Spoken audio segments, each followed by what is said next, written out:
সাধারণ জনগণের কাছে এটা পৌঁছতে হলে আরেকটু প্রচারণা আরেকটু বাড়াতে হবে। আমরা টিকিটগুলো আগে সংগ্রহ করলে আমরা মাঠে আগে আসলে এবং দর্শকও বাড়বে। এটার কাজ আমি করি না, তো মার্কেটিং কি করছে অ্যাকচুয়ালি আমি জানি না। এটা আসলে আপনি হোস্টকে জিজ্ঞেস করেন, এটা সম্পূর্ণ সাফ করে, তো এই ব্যাপারে আপনি সাফ থেকে জানতে পারবেন। হারের বৃত্তে থাকা টাইগারদের দাম্বুলায় ঐতিহ্য মেনেই বরণ। এবার লঙ্কানদের বিপক্ষে টি-20 সিরিজ বাঁচানোর মিশন লিটন মিরাজদের।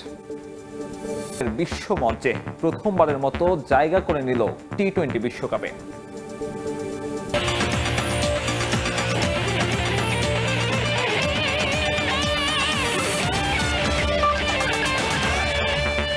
সাফ অনূর্ধ্ব 20 চ্যাম্পিয়নশিপের প্রথম ম্যাচে বাংলাদেশ দাপুটে জয় পেলেও স্টেডিয়াম ছিল দর্শক শূন্য। দর্শকদের অনেকেই জানেন না নারীদের এই টুর্নামেন্ট সম্পর্কে। প্রচারণার অভাব আর বাফুফের দূরদর্শিতার অভাবকেই দুষছেন দর্শকরা। তবে এমন অব্যবস্থাপনার সদুত্তর মেলেনি বাফুফে কর্তাদের কাছ থেকে। একে অন্যের ওপর দায় চাপালেন বাফুফের নারী উইংয়ের চেয়ারম্যান ও মার্কেটিং কমিটির চেয়ারম্যান। শ্রীলঙ্কার বিপক্ষে ৯-১ গোলের বিশাল ব্যবধানে জয় পাওয়া এ ম্যাচেও কেন দর্শক শূন্যতা? সাফ অনূর্ধ্ব 20 চ্যাম্পিয়নশিপের প্রচারণাও চোখে পড়েনি খুব একটা। টুর্নামেন্টের টিকিট ছাড়া হয় খুব স্বল্প সময়ের জন্য। টিকিট সংগ্রহ করতেও পড়তে হয় ভোগান্তিতে। কিন্তু কেন এত অব্যবস্থাপনা? সে প্রশ্নের সদুত্তর মেলেনি ফেডারেশন কর্তাদের কাছ থেকে। নারী উইং সে দায় দিলেন মার্কেটিং কমিটিকে, আর মার্কেটিং কমিটির অভিযোগের তীর সাফের দিকে।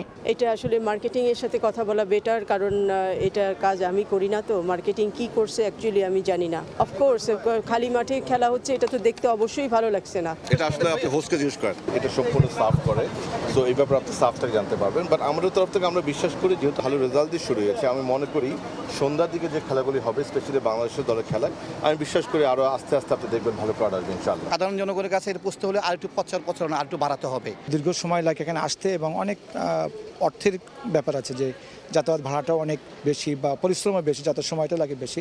আমার মনে হয় জাতীয় স্টেডিয়ামে হলে অবশ্যই ভালো হতো। দর্শক যারা রয়েছে অবশ্যই একদিন আগে ছাড়লে, আমরা টিকিটগুলো আগে সংগ্রহ করলে আমরা মাঠে আগে আসলে এবং দর্শকও বাড়বে। ন্যাশনাল স্টেডিয়ামে যদি জিনিসটা হইতো, অনেক দর্শক থাকতো, আবার আমাদের যে বাঙালি মেয়েরা, সেই মেয়েরা অনেক ভালো একটা দর্শক পেত, অনেক ভালো একটা এনভায়রনমেন্ট পেত।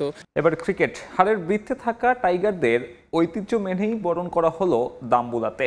শ্রীলঙ্কায় টেস্ট ও ওয়ানডে সিরিজ খোয়ানোর পর টি-20তেও বিপক্ষে বাংলাদেশ ক্রিকেট দল। ক্যান্ডিতে 3 ম্যাচ সিরিজের প্রথম টি-20তে বাজেভাবে হারে সফরতরা। এবার সিরিজ বাঁচানোর মিশনে দাম্বুলায় গেল লিটন দাসের দল। 13 জুলাই রাঙ্গেরি দাম্বুলা ইন্টারন্যাশনাল স্টেডিয়ামে দ্বিতীয় টি-20তে লঙ্কানদের মুখোমুখি হবে টাইগাররা। চলতি সফরে এই ভেন্যুতে এটাই প্রথম ম্যাচ। নতুন ভেন্যুতে দুঃসময় পেছনে ফেলার প্রত্যয় ফিল সিমন্স শিষ্যদের। সিরিজের শেষ টি-20 হবে কলম্বোতে।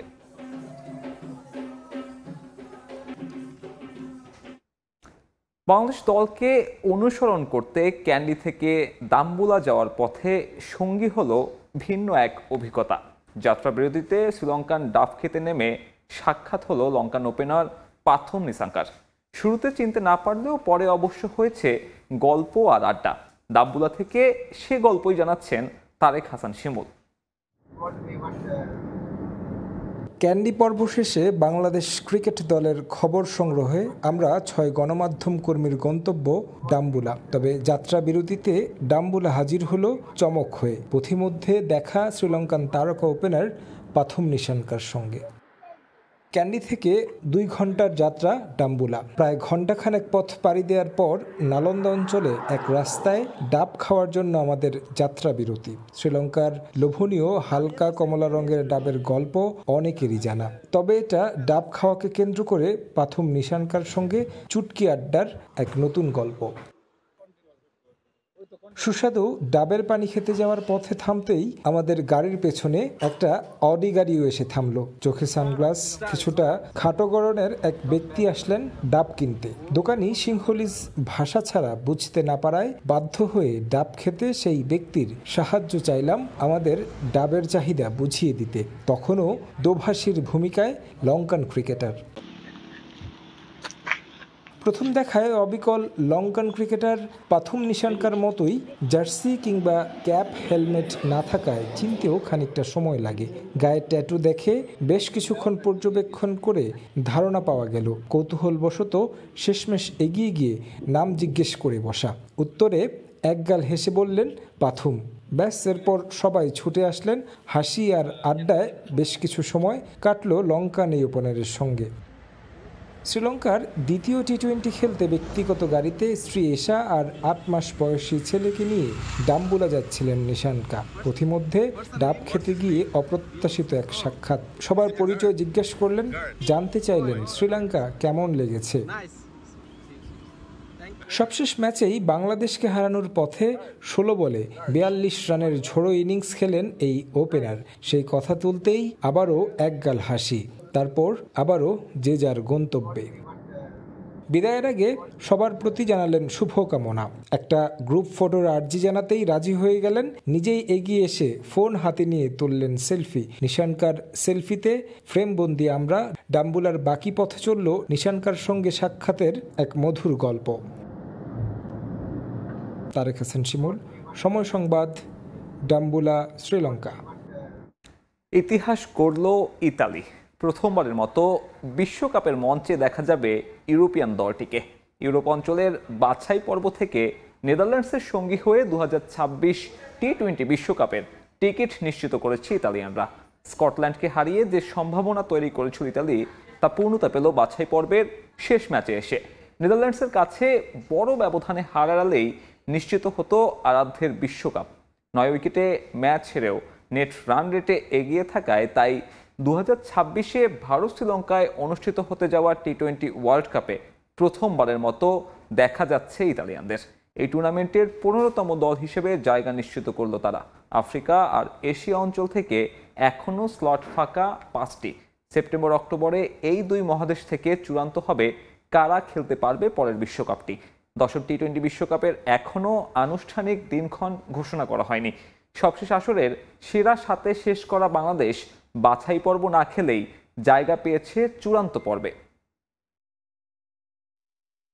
আবারও স্বাগত। খেলার সময় আবারও ফুটবলের খবর। প্রথমবারের মতো প্রবাসী ফুটবলারদের নিয়ে ট্রায়াল আয়োজন করলেও এখনও তার ফলাফল প্রকাশ করেনি বাফুফে। ফেডারেশনের ডাটা পেইজে আবদ্ধ আছে বাছাই প্রক্রিয়ার ফল। তবে কিসের ভিত্তিতে ট্রায়ালে পারফরমেন্স মূল্যায়ন করা হয়েছে তা জানতে চান প্রবাসী ফুটবলাররা। এদিকে আসন্ন এশিয়া কাপ ফুটসাল বাছাইয়ে লাল সবুজকে প্রতিনিধিত্ব করতে চান দুই প্রবাসী ফুটবলার তানজিদ রহমান ও মুসা মিয়া। দেশের টানে নিজ অর্থায়নে বাংলাদেশ ফুটবল ফেডারেশন আয়োজিত ট্রায়ালে এসে বিরল দৃষ্টান্ত স্থাপন করেছিলেন 48 প্রবাসী ফুটবলার। বেশ হাঁকডাক দিয়ে জাতীয় স্টেডিয়াম ঢাকায় সেই ট্রায়াল আয়োজন করে বাফুফে। বিতোষেক চাকমা, জায়ান হকরা নজর কাড়লেও বাছাই প্রক্রিয়ার ফলাফল নিয়ে যেন মুখে কুলুপ এঁটেছে বাফুফের ডেভেলপমেন্ট কমিটি। অনূর্ধ্ব 19 ও 23 ক্যাটাগরির ট্রায়াল শেষে অনেকেই ফিরে গেছেন, আবার কেউ কেউ অবস্থান করছেন ঢাকায়। 3 দিনের সেই বাছাই প্রক্রিয়ায় ফুটবলারদের পারফরমেন্স কিভাবে মূল্যায়ন করেছে ফেডারেশনের নিযুক্ত কোচরা তাও জানেন না ট্রায়ালে আসা ফুটবলাররা। শুধুমাত্র ডাটাবেজে আবদ্ধ না রেখে ফলাফল প্রকাশের দাবি তাদের। রেজাল্ট তো সবাই দেওয়া উচিত, because we are the players, right? Suppose example like আমরা যখন এক্সাম দেই স্কুলে, সো 1 মাস পরেও কিন্তু রেজাল্টটা আসে, রাইট? সো আমরা তো হোপ করে আছি কিছু একটা। 8 বছর থেকে আমি ফুটসাল খেললাম, তো বোঝা যায় যে আমি আমার নিজে ভিডিও দেখে আমি অত খুশি ছিলাম না। আমি জানি এটার থেকে আমি 100 বার ভালো খেলতে পারি ডিফেন্সও, আমি গ্যারান্টি আছি। আর আমি গ্যারান্টি আমার জায়গা আছে, জায়গাটা বলবো ন্যাশনাল টিমের মাঝেও ফুটবলের মাঝেও। সেপ্টেম্বরে আয়োজিত হতে যাওয়া ফুটসাল এশিয়ান কাপ বাছাইয়ের জন্য বেশ কজন ফুটবলার ট্রায়াল থেকে নজরে রেখেছে ফেডারেশন। তানজিদ মুসারা সুযোগ পেলে ফুটসালেই বাংলাদেশকে প্রতিনিধিত্ব করতে চান।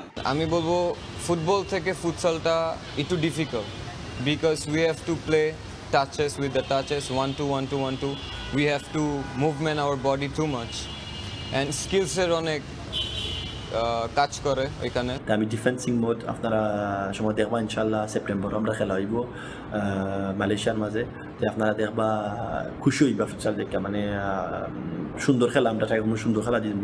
স্প্যানিশ ক্লাব ভিয়ারিয়ালের বয়স ভিত্তিক দলে খেলেছিলেন তানজিদ রহমান, আর বেলজিয়ামে নিয়মিত ফুটসাল টুর্নামেন্ট খেলে থাকেন মুসা মিয়া। ফাহিম ইসলাম, সময় সংবাদ, ঢাকা। যুক্তরাষ্ট্রে প্রথমবারের মতো 32 দল নিয়ে আয়োজিত ফিফা ক্লাব বিশ্বকাপ এখন শেষের পথে। অথচ প্রচারণার অভাবে ফাইনালের আগে কোনো উন্মাদনাই নেই সমর্থকদের মাঝে। গণমাধ্যমে গুরুত্ব দিয়ে প্রকাশ হয় না ক্লাব বিশ্বকাপের খবর। 2026 বিশ্বকাপের আগে ফুটবলের প্রতি দর্শকদের এমন অনাগ্রহে আয়োজকরাও হতাশ। আগামী বছর ফিফা বিশ্বকাপেও এমন ঘটনার পুনরাবৃত্তি হলে তা প্রশ্নের মুখে ফেলবে যুক্তরাষ্ট্রকে। নিউ জার্সির ইস্ট রাদারফোর্ড, এখানেই শেষ বাঁশি বাজার অপেক্ষায় ফিফা ক্লাব বিশ্বকাপ। 32 দলের লড়াই শেষে মেটলাইফ স্টেডিয়ামের ফাইনালে রোববার মুখোমুখি হবে ফ্রান্স ও ইংল্যান্ডের দুই ক্লাব পিএসজি ও চেলসি। নতুন চ্যালেঞ্জ নিয়ে যুক্তরাষ্ট্রে ফিফা ক্লাব বিশ্বকাপের নতুন ফরম্যাট শুরু হয়েছিল। নানা সমালোচনা পাশ কাটিয়ে সফল আয়োজনের আশ্বাস দিয়েছিলেন ফিফার সভাপতি জিয়ান্নি ইনফ্যান্তিনো। তবে আয়োজনের সফলতা ঠিক কতটুকু তা নিউ জার্সির দিকে তাকালেই চোখে পড়বে। 11টি শহরে 32 দলের এ লড়াই, অথচ যুক্তরাষ্ট্রের অনেক মানুষই তেমন কিছুই জানেন না এ আয়োজনের বিষয়ে। এমনকি ক্লাব বিশ্বকাপ নিয়ে তাদের তেমন আগ্রহও নেই। নির্দিষ্ট কিছু জায়গা ছাড়া প্রচারণাও নেই শহর জুড়ে। দেশের শীর্ষ সারির গণমাধ্যমেও খবর ছাপা হয় না ক্লাব বিশ্বকাপ নিয়ে। অনেক ম্যাচেই দেখা গেছে বেশিরভাগ গ্যালারি ফাঁকা, তাই ফাইনালেও এমন ঘটনার পুনরাবৃত্তির আশঙ্কা দর্শকদের। আগামী বছর যুক্তরাষ্ট্রে বসবে বিশ্ব ফুটবলের মহাযজ্ঞ বিশ্বকাপ। দর্শকদের এমন অনাগ্রহ বিশ্বকাপের জন্য অশনি সংকেত হিসেবে দেখছেন কেউ কেউ। এত অর্থ খরচ করে বিশ্বকাপ আয়োজন চান না যুক্তরাষ্ট্রের অনেক মানুষ। এখানে এত বড় একটা আয়োজন হচ্ছে, অথচ আমরা তেমন কিছুই জানি না। রাস্তাঘাটে বড় কোনো সাইনবোর্ড বা বড় পর্দাও নেই যে আমরা বুঝবো খেলা হচ্ছে। এমনকি খবরের কাগজেও এ নিয়ে তেমন কোনো সংবাদ দেখলাম না। এটা সত্যিই দুঃখজনক। এখনই যদি এমন চিত্র হয়, তাহলে আগামী বছর বিশ্বকাপ হলে মাঠে কি পরিমাণ দর্শক আসবে তা নিয়ে চিন্তিত আমরা সবাই। যুক্তরাষ্ট্রে আগামী বছর বিশ্বকাপ হবে, এত অর্থ খরচ করে বিশ্বকাপ আয়োজনের প্রয়োজনীয়তা আছে বলে মনে করি না আমরা। নিউ ইয়র্কের টাইমস স্কোয়ারে অবশ্য বেশ কিছু জায়গায় বড় পর্দায় ফিফা ক্লাব বিশ্বকাপের প্রচারণা ছিল, তাও আবার ভুলে ভরা। সেমিফাইনাল শেষেও সেখানে ছিল সেমিফাইনালের শুরুর খবর। ফিফথ এভিনিউ ট্রাম্প টাওয়ারে অবশ্য পাওয়া গেল ভিন্ন চিত্র। সেমিফাইনাল শেষ হওয়ার পর এখানে সর্বসাধারণের জন্য ট্রফি প্রদর্শনীর আয়োজন করা হয়েছে। রোববার ফাইনালের আগ পর্যন্ত এখানেই থাকবে ক্লাব বিশ্বকাপের নতুন ফরম্যাটের ট্রফি। চমৎকারের ট্রফি দেখে দারুণ উচ্ছ্বসিত সমর্থকরা। এখানে ট্রফি দেখার সুযোগ পেয়ে খুব ভালো লাগছে। নিউ ইয়র্কে বেড়াতে এসে এমন আয়োজন পাবো তা ভাবিনি। শুনেছি ফাইনালে ডোনাল্ড ট্রাম্প যাবেন, এটা সত্যিই ভালো খবর। আগামী বছর বিশ্বকাপ হবে এখানে, তখন আবার আসবো। আশা করছি তখন আরো গোছালো থাকবে সবকিছু। ট্রফির সঙ্গে ছবি তোলারও সুযোগ পান দর্শকরা। পারভিন আক্তার, সময় সংবাদ। ইয়ান মুল্ডারের 400 রানের রেকর্ড ভাঙা চেষ্টা করা উচিত ছিল বলে মন্তব্য করেছেন ক্যারিবিয়ান গ্রেট ব্রায়ান লারা। এক খুদে বার্তায় বিষয়টি নিজেই প্রোটিয়া ব্যাটারকে অবহিত করেন ক্রিকেটের বরপুত্র। যদিও মুল্ডার এখনও মনে করেন সেই চেষ্টা না করে তিনি ঠিক কাজটাই করেছেন। ব্রায়ান লারার প্রতি যে সম্মান দেখিয়েছেন সাউথ আফ্রিকা ব্যাটসম্যান ইয়ান মুল্ডার, তা এক কথায় অসাধারণ। যদিও তার এই নিবেদন নিয়ে বিভিন্ন মহলে আছে পক্ষে বিপক্ষে মত। এবার সেখানে সরাসরি মন্তব্য করলেন ব্রায়ান লারা।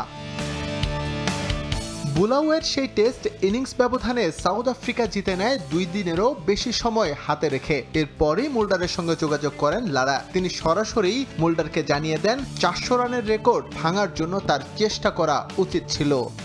পরিস্থিতি একটু শান্ত হওয়ার পর ব্রায়ান লারার সঙ্গে কথা বলেছি। তিনি আমাকে বলেছেন আমি আমার লিগেসির জন্য খেলছি, তাই উচিত ছিল রেকর্ডটি ভাঙার চেষ্টা করা। রেকর্ড তো ভাঙার জন্যই, ভবিষ্যতে যদি আবারও সুযোগ আসে সেদিন যেন আমি রেকর্ড ছাড়িয়ে যাওয়ার চেষ্টা করি। তবে লারার কাছ থেকে এমন মন্তব্য পাওয়ার পরও অবশ্য নিজের অবস্থান পরিবর্তন করতে নারাজ ইয়ান মুল্ডার। তার মতে কিংবদন্তিদের সম্মান দেখানোর জন্য তিনি যা করেছেন সেটাই ঠিক, এবং পরবর্তী প্রজন্মের এই বিষয়ের প্রতি শ্রদ্ধা রাখার কথাও বলেন তিনি। তার সিদ্ধান্তের প্রতি পূর্ণ সম্মান রেখে বলতে চাই, এটা তার দৃষ্টিভঙ্গি। আমি এখনো বিশ্বাস করি আমি সঠিক কাজটাই করেছি। আমার কাছে সম্মানই সবচেয়ে গুরুত্বপূর্ণ। তবে লারার মতো মুল্ডারের ধারণার সঙ্গে দ্বিমত প্রকাশ করেছেন আরেক ক্যারিবিয়ান কিংবদন্তি ক্রিস গেইল। তার মতে এই রেকর্ড ভাঙার চেষ্টা না করে সে বোকার মতো কাজ করেছে, এমনকি নিজে এই সুযোগ পেলে তা লুফে নিতেন বলেও জানান ক্রিস গেইল। আমার কাছে মনে হয়েছে মুল্ডার একটু ঘাবড়ে গিয়েছিল। এমন সুযোগ জীবনে একবারই আসে, যদি সুযোগ পাই 400 করার আমি অবশ্যই করতাম। আপনি জানেন না আবার কবে ট্রিপল সেঞ্চুরির সুযোগ আসবে। বুলাওয়ে টেস্টে জিম্বাবুয়ের বিপক্ষে 334 বলে 367 রানের ইনিংস খেলেন ইয়ান মুল্ডার। এছাড়াও বল হাতে শিকার করেছিলেন 7 উইকেট। এস এম ইকবাল, সময় সংবাদ। ব্রাহ্মণবাড়িয়ার নাসিরনগর উপজেলায় শুরু হলো জমজমাট ফুটবল টুর্নামেন্ট। উদ্বোধনী ম্যাচে বিপুল সংখ্যক দর্শক সমাগম হয় মাঠে। হৃদয় পালের ক্যামেরায় ব্রাহ্মণবাড়িয়া থেকে উজ্জ্বল চক্রবর্তীর রিপোর্ট। মাঠে দর্শকদের উপস্থিতি বলে দেয় গ্রাম বাংলা এখনো কতটা জনপ্রিয় ফুটবল। জাঁকজমকপূর্ণ আয়োজনের মধ্য দিয়ে ব্রাহ্মণবাড়িয়া নাসিরনগর উপজেলার নূরপুর গ্রামে উদ্বোধন হলো এম এ হান্নান ফুটবল টুর্নামেন্টের উদ্বোধনী ম্যাচ। এতে প্রধান অতিথি ছিলেন টুর্নামেন্টের আয়োজক ও উপজেলা বিএনপির সভাপতি এম এ হান্নান। ম্যাচ উপভোগ করতে দূর দূরান্ত থেকে ছুটে আসেন শত শত ফুটবল প্রেমী। উদ্বোধনী খেলায় মুখোমুখি হয় চাপড়তলা ফুটবল একাদশ এবং নূরপুর ফুটবল একাদশ। টুর্নামেন্ট ঘিরে এলাকায় সৃষ্টি হয় উৎসবের আমেজ। প্রতিটা বছর অপেক্ষা করি কবে এই খেলাটা আসবে। খুব ভালো লাগছে। প্রত্যেক সময় যাতে এই খেলা দিতে পারে তারা কমিটিরা তারা দিনাদিন ভবিষ্যৎ যাতে উজ্জ্বল হয়ে ওঠে আর আমরা খেলা দেখতে পারি সামনের দিকে। এইরকম যদি প্রত্যেকটা মাঠে টুর্নামেন্ট আয়োজন হয় তাহলে যুব সমাজ আসলে ফুটবলে আসক্ত হবে এবং বিভিন্ন কাজ থেকে খারাপ কাজ থেকে বিরত থাকবে। পল্লী এলাকায় যে ফুটবলের জোয়ার উঠেছে আমরা মনে করি এই পল্লী এলাকা থেকে আস্তে আস্তে সব প্লেয়ার ভালো খেলে একদিন বাংলাদেশ জাতীয় দলের নেতৃত্ব দিবে।